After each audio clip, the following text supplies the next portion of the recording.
Hello and welcome to a Star Citizen roadmap report for July 2023. We are going to be looking at the roadmap for Star Citizen's Persistent Universe, what's recently been completed, what's currently being worked on, and what this means for the game. A quick note, completion on the roadmap progress tracker that we're looking at does not mean implemented into the game, especially not in the Persistent Universe, as they typically want to get these features that they make into the Squadron 42 branch, then iterate and refine them before bringing them to the Persistent Universe. However, it is a good indicator of what's coming, what's likely going to be added to the next proximate patch releases, and where CIG are spending their development time, and some of these features, they are ready. There were various features completed, at least their scheduled work was completed, in June. Weapon misfire and wear. So this basically has weapons being able to misfire and malfunction. Various factors affect that, including being dirty. If you've got a dirty weapon and you don't clean it, then it's much more likely to wear quicker. Vehicle tractor beams. We know Cloud Imperium have been working on these for ages, but they finished a load of work on it in June. So this is going to be larger tractor beams that ships can mount, a range of ships, not just the SRV. Some like remote gimbaled, some are turret operated. This allows players to move and tow bigger objects, including other ships. I keep on thinking there's a chance that this could be in Alpha 3.20, but if not, then I am still expecting it later in the year. Vandal Fleet. So this was implementing, polishing, and optimizing all features required to bring the various ships of the Vandal fleet to gold standard. This, to me, sounds like we might be getting the Glaive and Scythe updates in Vandal Swarm in the not too distant future. But it's good to know that they have got a load of that stuff to the current gold standard. It might need some more passes and that sort of jazz in the future, but that's a big milestone. The ship trespass feature was marked as having work completed, at least in the short term. We do know that the ship trespass feature has been delayed and isn't supposed to be appearing in Alpha 3.20, but basically this gives you the ability to deal with people on board your ship that aren't supposed to be there. If there's a trespasser on your ship, you can shoot them without getting a criminal record. If they're in your party, then they have permission to be on your ship. You can kick them from your party, but they can stay on your ship until they leave your ship, and technically they're not a trespasser unless they try and attack someone. There's some cool stuff going on with that. There's a load of ammo types that were completed in June as well. I believe these ammo types are for both FPS weapons and for ships. There's plasma ammo, which does basically like a damage over time effect and burns and melt stuff. There's incendiary ammo, which causes burns on impact, and again, a bit of damage over time, but slightly different to plasma. Disarray ammo, which basically is an electromagnetic ballistic projectile, which will cause sort of disruptions to power systems as well as damage to the target. There's distortion propagation, so this is like the distortion disruption kind of damage that you'll get from various types of EMP weapons that deal direct distortion damage as well. And basically the goal here was to have impacts that the location matter a lot more. So you hit directly on or near a power plant, that's going to take a huge amount of distortion damage. Cunning Tier 2, this enables the multi-tool sort of attachment to be able to be used in different locations and missions. Basically, you're going to be able to cut through different types of objects, some level of freeform cutting on certain surfaces as well. It's going to be for missions, it's going to be for a bit of exploration and looting. Asteroid facilities. Adding new asteroid facilities to the Persistent Universe, handcrafting these traversable areas that offer different gameplay opportunities both inside and outside of those asteroids. We know there's a load of missions coming in 3.20, and a load of this stuff appears to have been finished in June. The retrieval consignment missions, so that's the ones where you spawn loot in underground bunkers, and you can stay there and keep on spawning loot every time you get codes from bodies, but more and more stronger waves of enemies come every so often, so the longer you stay there, the harder it gets. There's new salvage contract missions. The remove the identifying marking missions appear to have been completed. There's also mining resource rush. Various large clusters of asteroids around Stanton are being sold off by several organizations for a fee. You can basically buy access to those claims, and you go there and you mine is the idea. But some of these might be dangerous, that they might be hot spotted where other people might turn up or pirates turn up, that sort of jazz.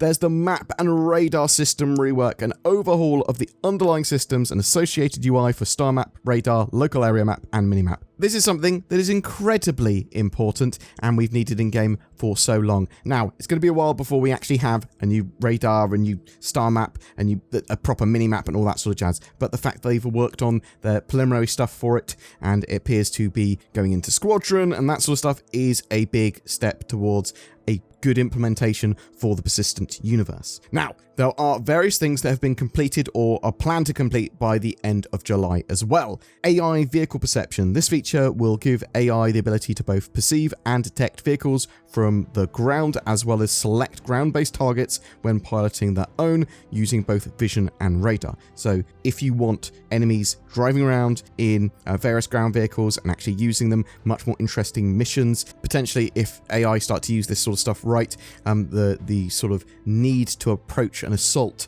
targets in different ways, so maybe you won't want to always use a ship to attack these areas, this is something I'm quite excited for implementation for the NPC starting to use. There's some form of Mobiglass rework that I believe is going to start integrating other apps and like the new star map and all that sort of jazz in the future that was completed, at least the preliminary stages of.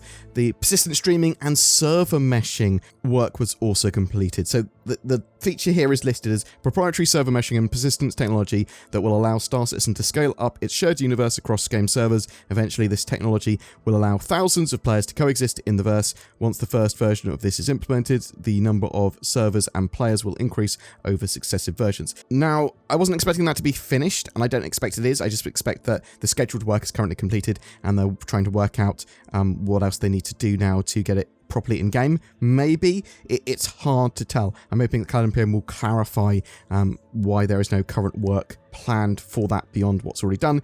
Is it done and now just needs to be actually implemented and sort of refined in that environment, or does it require a load more work? What's going on? There's various improvements they've made to the visor, HUD and helmet, and they're just trying to get their player experience into the best possible state as they can. They've made loads of improvements to a vast variety of their tools, star words, entity properties plugin, the hex, loads of stuff. The subsumption editor, just better stuff to make the devs be able to make their stuff quicker. So moving on to later in the year, August, we've got a couple of things that are planning to wrap up. At least the scheduled work on them is planned to wrap up. As we said earlier, we don't know if there's going to be more work required on each of these features, but we've got new data heist missions.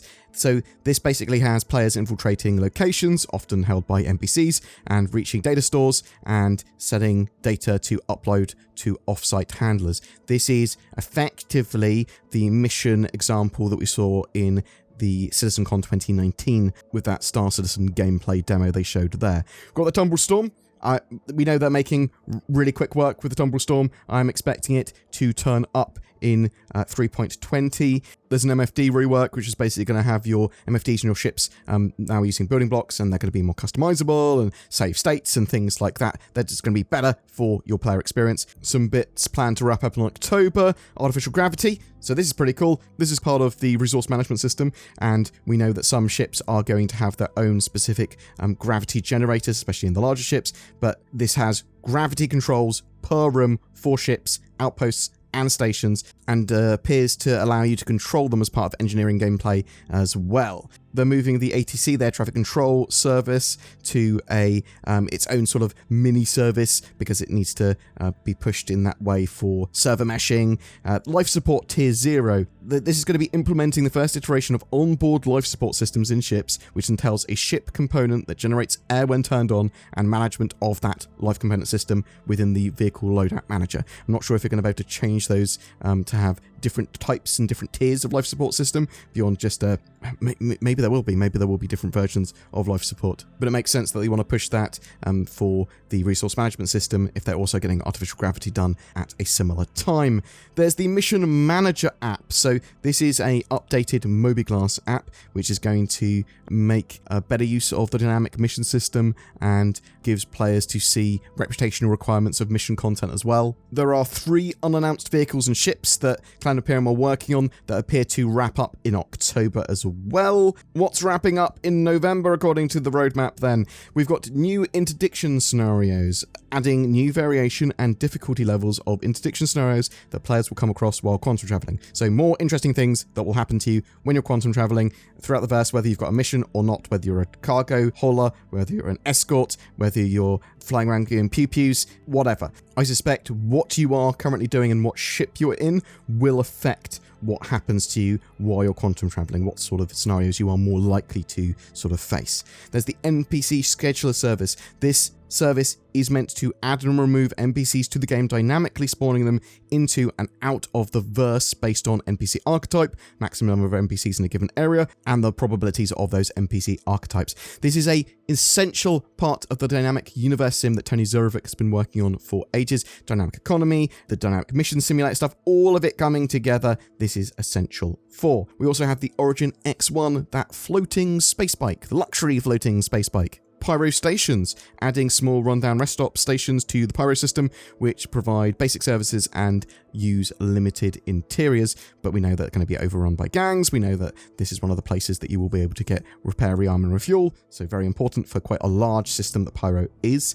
The Pyro system, planet, and mission setup, completing the initial foundational work needed to implement the Pyro system into the game. Having all this sort of stuff for Pyro, getting ready by the end of November, at least currently scheduled work by the end of November, is a good sign that they're trying to get it in for the end of the year, although it is probably looking more likely first quarter 2024 now, but we'll have to wait and see. Refinery ships. Certain ships will have refineries built onto them, allowing players to process ore using a onboard process. This may very well allow the Starfarer to do some refinery-based stuff, but we also know there's the Expanse, which will be a mighty fine refinery ship, and we don't know when that's coming into the game. Maybe that will come in when they release this update for refinery ships, or maybe it's going to be a little bit further out, or maybe that refinery ship sort of feature, that's just the initial phases for it. Security Network version 1. Full implementation of the security system includes other features for which players may need clearance, such as doors and elevators. I also believe this is going to allow you to do lots more interesting mission content and be sort of part of the hacking gameplay. You can avoid certain stuff, you can sneak around places, you'll be doing hacking and all that sort of jazz. Going back to what we were saying about the NPC scheduler, there's also the virtual AI service, which basically drives the logic between virtual AI and subsumption AI and quanta AI, all that sort of jazz. And finally, work that's going on until at least December. And I say at least December because that's as far as the roadmap currently is showing work to. So a lot of this stuff, a lot of what we've talked about could require more work. Some of the stuff's certainly going to need downstream teams to come and complete it.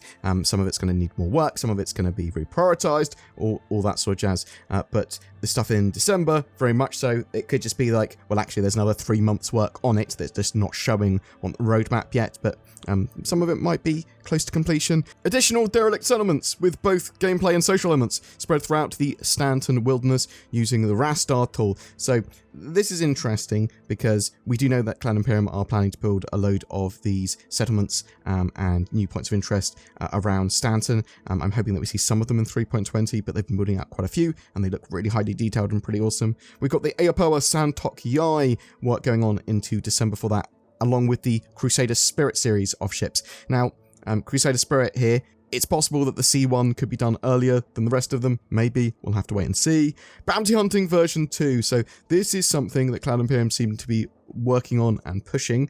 I was expecting maybe some bits to come into 3.20, sort of preparing the way for the next major patch with Bounty Hunting version 2, which I do think is possible that we'd see by the end of the year. We'll have to wait and see. But this enables players to track criminals via the Mobiglass security app, linked to distress beacons, comm arrays, air traffic control systems, cameras, NPC informants, and I believe player informants as well. This will rely on various new back-end tech, including virtual AI, the NPC scheduler, and the security service. Building interiors. Creating gameplay-focused layouts to fill the interiors of various buildings in landing zones. We know that these are likely going to turn up at Lorville to start with. They've done that Lorville update recently, Lorville 2.0, and they were sort of preparing the buildings for building interiors, and this will give them loads of interesting places for you to land and go in and do missions and get missions from.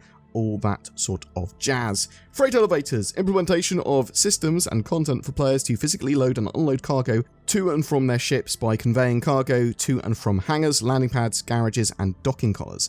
So this is interesting because I'm now thinking that this is where they're going to start to have the loading and unloading times and costs associated with that for cargo. So they do them at the same time as freight elevators potentially. That sort of is starting to make a bit more sense to me. So maybe a bit later than I expected. Resource management. This system will handle resources for stations, settlements, cities, and all other locations. It will also unlock engineering station gameplay for ships, letting players manage power, CPU, fuel, shields, coolant, etc. We are expecting the physical damage system to be related to this and physical components to be related to this, and sort of the master modes and sort of new combat and flight model all stuff to all be related to this, because all rounded together, that's the core of the ship combat all done, right? The RSI Polaris has work running into December as well. People very, very hype about that ship. Salvage, vehicle munching. So the next iteration of salvage, allowing you to get large chunks of metal salvaged from ships and sort of refine it into materials, using onboard grinders and tractor beams and stuff, pulling it in, crunching it down, make it into a cube. And this will be usable with the Vulture and Reclaimer to start with. Quantum simulation. Revealed at CitizenCon 2019, the quantum simulation will serve as the background economy for Star Citizen. Thousands of unseen simulated entities will carry out trade, commerce, piracy, and security to populate and inform other gameplay systems. Really, really important. Obviously, all part of the dynamic universe simulation, but that is the sort of key component there, I suppose, bringing it all together. Outpost Homestead, Independent and Outlaw, a home for AI to live and shelter. They consist of a small central hub with a few internal and external modules. They provide the basic necessities to support a small group of people for an indefinite amount of time. I believe that these are more focused at sort of locations around the Pyro system and the sort of buildings and hubs that we've seen for that. And then there's the continuing new player experience initiative and tutorials and stuff. So basically, rather than just having Area 18 as the place that you do your tutorial, they want all landing zones, all major landing zones to be able to be tutorial locations, along with a bit of refinement to the tutorial in general. Beyond all of that, there's also going to be general bug fixing and optimization for all gameplay features and back-end tech. So yeah, boom. That is basically your roadmap update for what Cloud Imperium are working on now, what they've just completed, what's going on. A lot of cool stuff there. Obviously, there's a huge amount of work towards Pyro and the dynamic universe simulation, but a lot of that stuff is looking much more likely it's going to be sort of first quarter or first half of 2024 now, rather than actually implemented by the end of the year. We've got some cool stuff, though, with the life support systems and various updates that we might see to the Mobigas. I'm really looking forward to a new star map. If we can get that in-game in the not-too-distant future, that'd be amazing. Resource management system, yeah, that's pretty awesome as well. I want that engineering gameplay. I want proper multi-crew on ships. Vehicle tractor beams as well. I think that's going to be amazing for that cargo gameplay, and just loads of utility gameplay as well, because it's not just for cargo, it's going to be used for salvage, it's going to be used for mining, it's going to probably be used for bounty hunting and looting. I'm really interested to know what you think about all of those features, what patches you think they're going to turn up in, what of that stuff do you think is going to turn up in 3.20, what do you think is going to turn up by the end of the year, what do you think is going to be sort of in 2024? Do you think we're going to see the glaive and scythe updated for Vandal Swarm in the not too distant future, because they've obviously done the gold standard on the Vandal fleet? Whatever your thoughts, I'd love to hear from you in the comments below. The Tobii Eye Tracker 5 is on sale with 15% off until the 28th of July. They are natively supported in Star Citizen, giving you precision head and eye tracking that can help with immersion, as well as adding another level of control to your toolset. It's a cool piece of tech that you can use for streaming and seeing where your eyes are going, and loads of other games are supported too. Check out my links below to get one of those at discount.